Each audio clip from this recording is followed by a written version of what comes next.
Tubuh prajurit Taiksu tersapu gelombang api, segera setelah dia bergerak. Sesosok berdiri di depan Fan dan Ling Fei. Melihat sosok kurus di depan mereka, Fan dan Ling Fei terkejut, karena tidak menyangka akan muncul seseorang untuk menyelamatkan mereka. Beraninya kamu melawan Zhao Xi.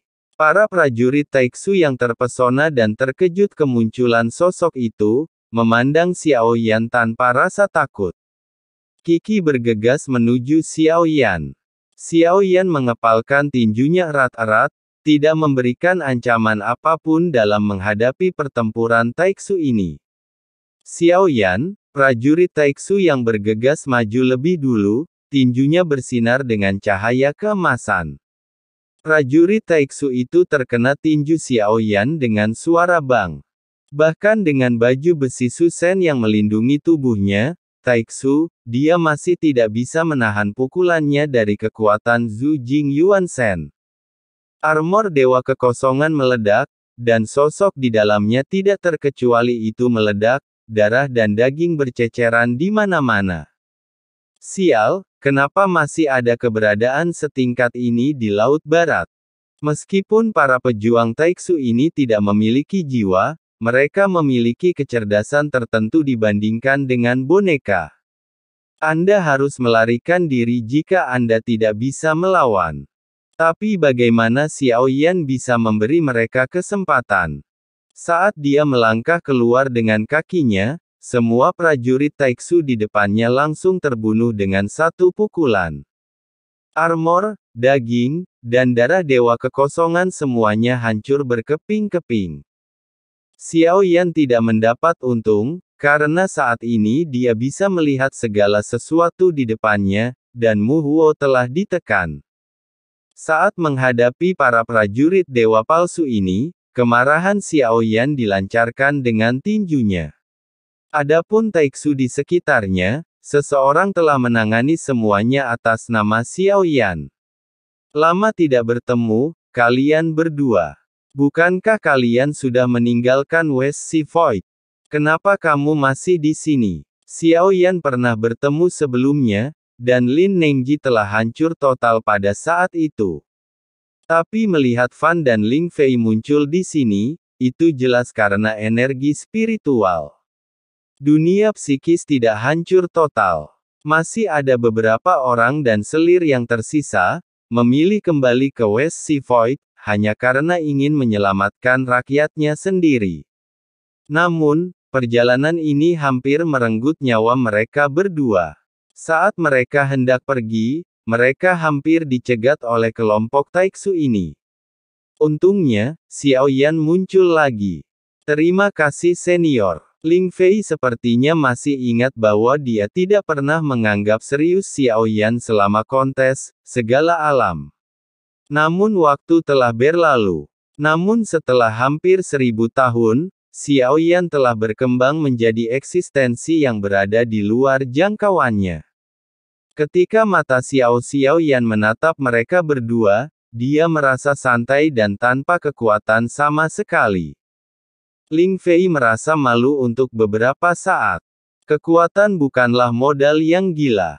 Orang yang benar-benar kuat tidak akan meremehkan dunia, karena kekuatannya sendiri. Ikut saja denganku. Sekarang Sensi tidak aman. Fan dan Ling berdiri dan menangkupkan tinju saat bertemu. Selain itu, anggota dunia spiritual lainnya yang masih hidup di tabut, semuanya tahu bahwa Xiao Yan adalah penyelamat mereka.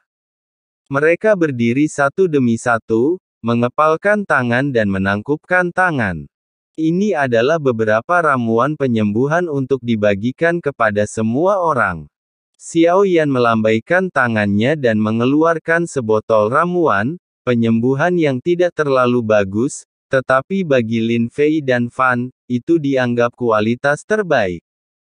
Dan dengan situasi Sensi saat ini, pil bukanlah sesuatu yang bisa Anda beli begitu saja jika Anda mau.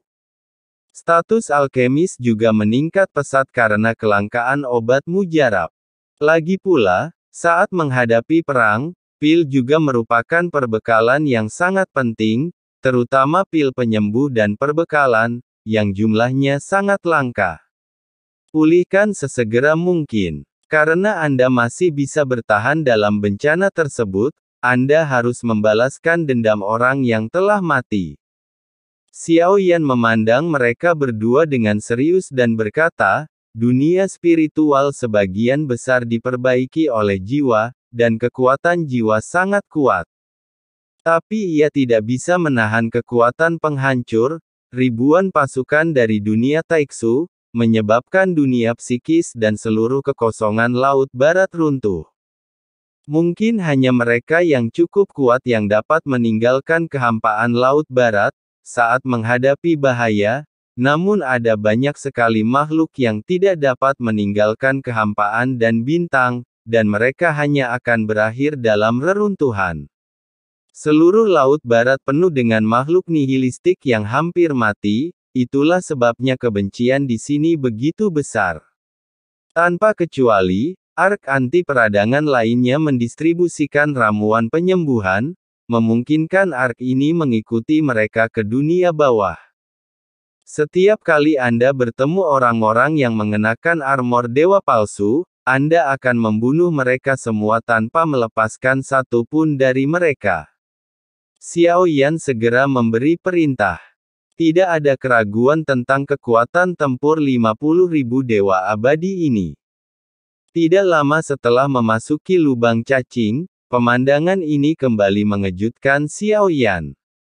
Lubang cacing raksasa yang dulunya makmur kini tidak hanya sepi, tetapi juga puing-puing bahtera yang tak terhitung jumlahnya dapat dilihat.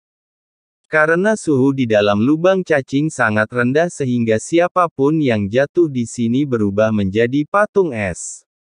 Saat bahtera Xiao Yan bergerak maju, mata telanjang bisa melihat mayat-mayat mengambang memenuhi tabut. Dan seiring berjalannya waktu, tabrakan semakin sering terjadi, seolah-olah sedang hujan. Dampak berderak pada perlindungan tabut, mengharuskan Anda mengetahui bahwa ini semua adalah mayat. Wajah Xiao Yan muram, dan suasana hatinya tertekan hingga batasnya saat ini. Seperti yang diharapkan Xiao Yan, ada banyak Taiksu yang menunggu bantuan di lubang cacing. Hanya saja mereka yang memiliki tubuh fisik cukup kuat, yang berani memasuki gua semacam ini, meskipun mereka adalah dewa abadi.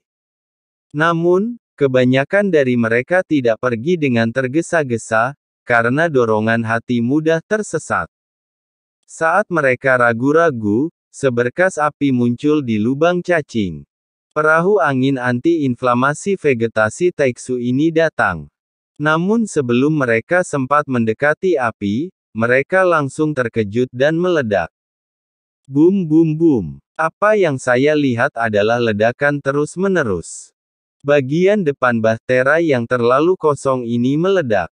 Tidak hanya itu, semua prajurit Taiksu terbunuh, tidak ada satupun yang hidup. Api batu kembali ke bahtera. Ketika para dewa abadi yang berada di bahtera yang sama memandang Xiao Yan, mata mereka berangsur-angsur menjadi serius. Bagaimanapun, mereka masih harus mempertimbangkan bahaya memasuki lubang cacing, untuk menghilangkan peradangan tanpa ragu-ragu, membuat mereka semua merasa, bahwa Xiao Yan pasti menyembunyikan kekuatannya, itulah mengapa dia tidak takut.